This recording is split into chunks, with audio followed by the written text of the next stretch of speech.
Hey, good morning. I'm Michael Smerconish. As you get up this morning, as we all do, you like to check the local headlines and see what's going on. This morning, I'll be taking those headlines and redefining them for you to bring you the story as I see it behind the headlines. So here's our lead headline. Donald Sterling's pathetic racism excuse revealed in second secret recording. That headline on Radar Online opens to a tale of jealousy and desire, according to the disgraced billionaire. So what's Sterling's excuse? Here's some of that secret recording, allegedly, of Donald Sterling. But I'm talking to a girl. I'm trying to have sex with her. I'm trying to play with her. What can you know, if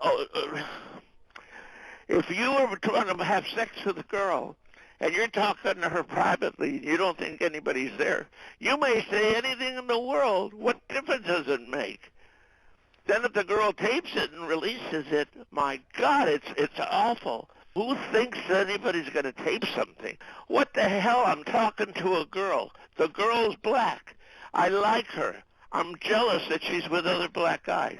I want her. So what the hell can I, in private, tell her? You know, I don't want you to be with anybody. I mean, am I a person? Do I have any freedom of speech? As far as excuses go, that one's kind of lame. I was trying to impress a girl and didn't think my racist heart would be exposed. The NBA wants no part of Sterling. He's suspended for life and could soon be forced to sell the team. But it's not that simple. Enter Sterling's wife, Shelley. She says she owns 50% and has no intention of selling. Here's her attorney. Her desire is to retain her 50% ownership of the team, and whatever happens to Donald's interest happens. She's been an owner for 33 years, an avid fan. She helped build the family fortune, and she wants to retain her ownership. Clippers head coach Doc Rivers was asked about Shelley Sterling remaining as an owner, and he said it would be difficult for the team. Joining me now to talk about where this is going, journalist Diane Diamond and attorney Tanya Miller. All right, Diane, now I get it. He was just trying to talk her into the sack. Yeah, that's all. What's the big deal? It's sort of like the Hugh Grant excuse gone terribly awry. This has got to be the oldest midlife crisis I've ever seen. You know, this guy is a billionaire. He's a smart man. He's an older man. Before he brings somebody like this into his organization, you would think that he would check out her background. She's got a rap sheet this long. She's got 6 different aliases. She's got a sketchy background at best. And this is the one he wants to impress and get in the sack? You know, I love you for your street smarts. You do such a great job. Michael Jackson, all these different cases you've covered.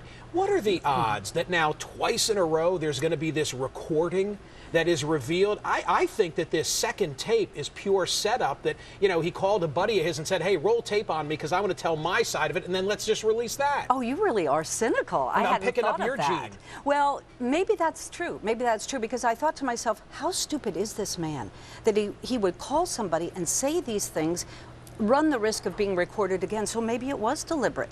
Maybe this is his way of explaining himself. The problem is, Michael, he didn't say there, I liked her, she's black, I didn't want her to be with anybody else. What he really said was, I don't want you to be around any black people and post it online and embarrass me. Hey, Tanya, are we to feel sympathy for the wife, given that she's not the one who said these racist things, and by virtue of community property, maybe now she is about to forego a 50% controlling interest in the Clippers? No, I mean, I don't think we should feel sympathy for the wife. Look, I think that you're going to have a difficult time divorcing Shelley from her husband. It's interesting because although she came out through her lawyer, through her mouthpiece, saying basically, I want to distance myself from these comments. I think they're disgusting. There's no place in the NBA for someone like my husband. The fact of the matter is, he's your husband, and you've been married to him for a lot of years. And right after this happened, we saw them together out having dinner. They didn't look particularly estranged to me. So I think that this is essentially a ploy, a backdoor way for the Sterlings to maintain their control of this NBA team, notwithstanding everybody else wanting them both gone. Tanya, what about Donald Sterling saying you can't force someone to sell private property in America? Well, you know, I think that's an interesting thing to say, and I think most Americans would agree with that in a very general sense of the word, and I think that is true.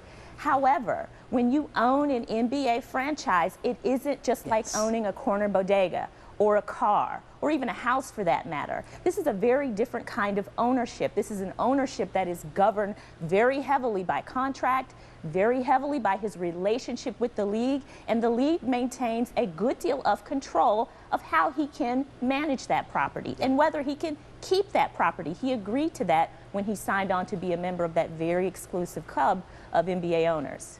You're shaking your head yes. You're agreeing that he's got no choice when all is said and done in this regard. This is like owning a McDonald's. You agree to the franchise rules. You know, Ronald McDonald will be on the wall. You have certain chairs that people sit in, and rules govern a franchise owner. Now, this team is in the name of the Sterling family.